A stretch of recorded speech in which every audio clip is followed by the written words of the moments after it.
তো আজকে আমরা প্রমাণ করব যে আপনি পড়াশোনা করলে ফেল করবেন। তো চলুন দেখি।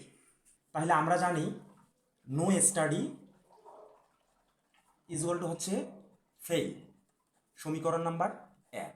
এখন হচ্ছে study equal to know fail, সমীকরণ নাম্বার 2। এখন 1 নং সমীকরণ এবং হচ্ছে 2 নং সমীকরণ যোগ করে পাই। যোগ করলে কি হবে? এই নো স্টাডি যোগ স্টাডি, তাহলে নো স্টাডি যোগ স্টাডি ইকুয়াল অর্থাৎ হচ্ছে ফেল যোগ নো ফেল। ফেল। এখন আমরা কি করব? এখানকার স্টাডি কমন নেব।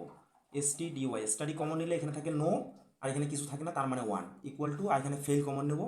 ফেল কমন নিলে এখানকার থাকে নো, আর এখানকার প্লাস এখানে কিছু থাকে না, তার মানে 1। তাহলে এখানে উভয় পাশে এখন আমার নো প্লাস 1 কাটা যায়, তার মানে স্টাডি ইকুয়াল টু ফেল। অর্থাৎ এখান থেকে প্রমাণ হলো কি যে আপনি পড়াশোনা করলে ফেল করবেন।